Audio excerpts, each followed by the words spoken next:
Ladies and gentlemen, I continue with the presentation given by Dr. Bachel, but just to show you where I come from. This is our famous man from Remscheid. This is Wilhelm Conrad Röntgen, the inventor of the X-ray. He was born in this small city where I'm living. Now the topics of my presentation will be effects shortly of inactivity, prevention by physical activity, giving you some recent results, aging and physical activity only to a small extent, some recent results and actual recommendations. This is what Dr. Bachel showed you. This is the situation where you have many positive risk factors, and this is what we reach by primary prevention. The situation is especially dramatic in older adults, where we have an increasing number of older adults, especially in Germany, but I think that's all over the world. And these older people are in a very good general state, but in most cases they are very inactive. We also observe reduced physical activity in young people, especially in Germany, with the second effect on weight increase in even the youngest. And what is also known, Dr. Bachel mentioned, anti-aging drugs, which are widely prescribed, are without any effects, in my opinion. And physical activity only reduces functional aging, improves fitness, and has the potential for a longer life. Give you some examples. This is what we should reach in the aged people, and this is an example from the politics in Germany. This is a former prime minister in a country in Germany. He was a very heavy smoker and then stopped smoking and started with training and exercise, and now has finished 2 marathon races, but only accompanied by his general physician for security purpose. But this is the situation in some countries for physical activity. You can see there are active people in the younger phase, but the inactive people, or the number of these people, increases with increasing age. The same occurs in the United States. And these are data from Germany. These are the active people with increasing age. And we have a very interesting finding that difference can be observed between the western part of Germany and the eastern part of Germany. Germany was reunified some years ago, and there's a quite difference between the eastern part. They are less active than those people living in the western part of Germany, and especially with increasing age, there is inactivity observed also in women. So as a summary, we can say in Germany only 13% of all German inhabitants are more active than recommended with regard to amount and activity and intensity. That means more than 30 minutes, at least 3 times a week. 32% are less active, and 42% are really sedentary or inactive. So this is the situation in our country, and these again are some remarks on the effects of physical inactivity. It is an established risk factors as published by WHO and FIMS and so on. Inactivity increases mortality and increases morbidity. In contrast, as has been shown before, regular physical activity means decreased mortality and morbidity, improves body function, and this is quite important for the older people, improves quality of life. I will show you some examples later. This is summary of 3 important studies on so-called bed rest studies on Holman, Saltin, and McGuire, and the results clearly show bed rest for 2 to 3 weeks had a very negative effect on the health condition and the functional condition, decrease of VO2 max, decrease of blood volume, increase of heart rate, increase of blood sugar only by resting in bed, disturbed orthostatic tolerance, and weakening of the musculature. What is important for patients we treat in our hospital is people in bed more often have pneumonia, thrombosis, metabolic diseases, orthostatic intolerance, falls, and fractures. So we recommend active behavior even in the hospital. Longer lasting in bed in patients is a very great danger. To show you where training begins, this is one electronic picture from the quadriceps muscle, and you can see these are the mitochondria, this is the muscle fiber, and the black points are glycogen.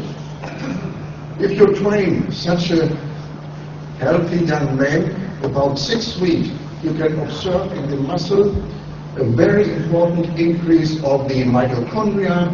They enlarge, they are greater, they are more, and they have more aerobic substrates and enzymes. And all these black points is more increase of glycogen, so aerobic capacity increases in these trained young men.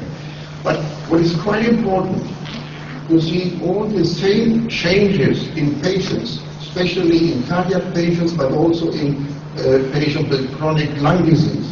One of my earlier co-workers was able to demonstrate similar changes in patients with severe heart failure if they will be trained. So, just switch back to the primary prevention and physical activity. How can we analyze this? There are 3 approaches. The first is prospective cohort studies and especially meta-analysis. The second will be comparing physical fitness versus training. And the third approach may be some surrogate parameters, especially some risk factors. These are some results of recent meta-analysis of 4 authors. We did such a meta-analysis some years ago, analyzing 38 studies. The subjects were followed up for 5 to 28 years, and then we analyzed all these studies with different intensity categories. Sophie analyzed last year 26 studies, Nogum from Germany 33 studies, and Summits from Vienna also analyzed 57 studies. And there is one important longitudinal study I will show you later on. The results of these studies uniquely show a similar reduction of all-cause mortality and cardiovascular mortality. These are the numbers analyzed in these meta-analysis, and observation time was mostly up to 25 or 28 years. We have analyzed in this study from Sophie subjects with high intensity and low intensity training. And the summary is shown here. All-cause mortality in these 4 meta-analyses between 22 and 34%, and the cardiovascular mortality between 27 and 35%. And I think that is very impressive, and it's in the range we otherwise observe in treatment with special drugs, be it beta blockers or ACE inhibitors. Now, show you comparison of moderate and vigorous activity in women and men from our study. And these are the single studies, the mean values, risk reduction, and the confidence intervals. And for moderate physical activity, we observe a risk reduction for all-cause mortality of 29% in women and 23% in men. This is consistent to all these studies that the effects are more pronounced in women. There is no clear-cut explanation why this occurs. Maybe that women, if they start with physical activity, or do more adherence to the training program. If we compare this with groups with vigorous activity, that means amount and intensity, we have a more pronounced risk reduction also in women for 39%, and I think that's quite remarkable, and a risk reduction in men with 33%.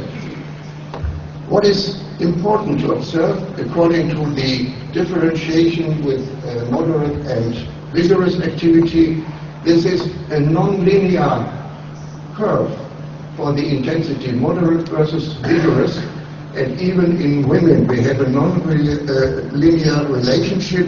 That means it seems to be more important to do any physical activity, even in a moderate amount. Increasing beyond this moderate amount may be efficient, but it's more important to do the moderate physical activity. What about the older people? We also analyzed the difference between men beyond 65 years and below 65 years, and the result is shown below. The risk reduction in the older people is about 32% with moderate or vigorous intensity versus 18 to 70% in those below 65 years. That means even in the older subjects, exercise training is quite effective in reducing all-cause and cardiovascular mortality. And this can be nicely shown by Hakim in the Honolulu Heart Study. He observed only older people beyond 65 years for about 12 years, and he analyzed these groups of patients for the walking distance. And this lower curve here shows those people with a walking distance per day of 2 to 8 miles a day. And they have the lowest mortality compared to those who only walked up to 0.9 miles a day. And these are all people living in Honolulu, retired and older Americans. That means, you can see this here, every step counts, even in the aged people. Coming to the next point, what about the exercise capacity? That means fitness and prognosis. And you see we have a lot of studies which analyze these relationships with a great number of subjects. And this is the first and I think important study by Stephen Blair from Dallas in Cooper Clinic. And these are the relationship with the fitness analyzed by functional capacity exercise testing, and the relative mortality risk decreases in male and female with increasing fitness. That means the better the functional capacity, the lower the death rates in the coming years. The same could be observed by Jonathan Myers. Some years ago he published his studies in normals. Again, those who are very fit, more than 8 MET have the best prognosis, and this holds also true for people with cardiovascular disease. Even if they are very fit, the prognosis is determined by fitness, not by the disease. And this has been shown some years ago by Van Dies, and this figure is representative for all the other studies which are similar to these findings. The better the peak oxygen uptake, the better the prognosis, or the lower the all-cause mortality. That means fitness determines your prognosis. And some remarks to surrogate parameters. The classical findings are the increase of VO2 max, increase of functional capacity with regular training, and the reduced cardiac burst after this training. And we have a lot of other surrogate parameters shown here. Regular physical activity reduces the level of the lipids, blood pressure, diabetes, as has been shown by Norbert Rappel. And what is new, published last year, that even in older people with regular physical activity, we have lower occurrence of atrial fibrillation. And I think atrial fibrillation, especially in Germany, is a very, very often findings in older people. So I think this might be important to know that activity also reduces atrial fibrillation. We have an improvement of endothelial function, glucose tolerance, the autonomic function is improved, heart rate variability and blood pressure variability, and even positive effects on the blood coagulation system. So you can see these are some examples of older people being very fit, 76 years, and we know that dancing is also a very important sports and physical activity, improving the condition and fitness has been shown by Belladinelli, and this is a German artist in the age of 98. So just comment some recent studies, and I would recommend you to look at this paper. It's the Physical Activity Guidelines Advisory Committee from the United States Health Department. This is a very excellent review on all facts on exercise testing, physical activity, and disease.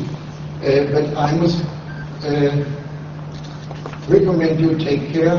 These are 683 pages if you make a download. But you can download it from the internet, and it's really worthwhile to look at this very, very thorough paper.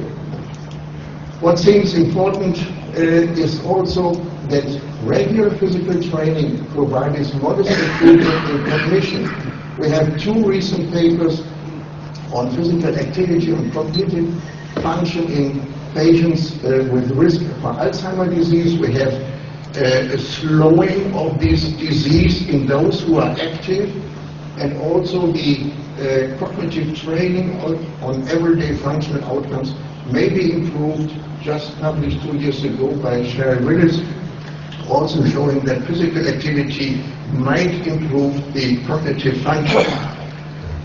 And the last study I would like to show you is from Eliza Chakravarty, just published this year. She observed in one city for more than 20 years some subjects who are involved in a runner's club. They are doing daily running with small or longer distance. And what is important in this study is that these runners have lower disability. That means they have a better quality of life than those who are inactive or sedentary. These are the curves for the disability, which is quite enhanced in the never running population. And I think that's very important. We not only aim at a longer life, but also at a better life in older subjects. Well, this is the study on atrial fibrillation, just published some months ago. You can see with increasing distance and pace of usual walking only, the occurrence and frequency of atrial fibrillation is reduced. So what are our recommendations? I continue what Dr. Patrick told you.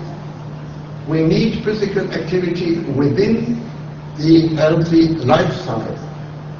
This means lifestyle, disease, and work.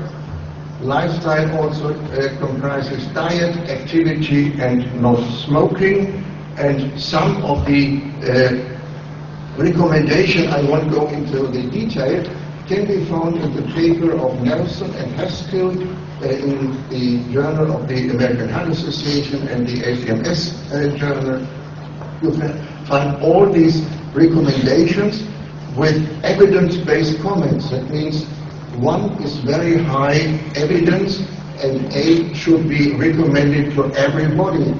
That means maintain a physical active lifestyle, endurance training at least 30 minutes a day, 4 times a week, and we recommend a walk value on the scale of 11 to 13, or you can train vigorously by 20 minutes a day, 3 times a week.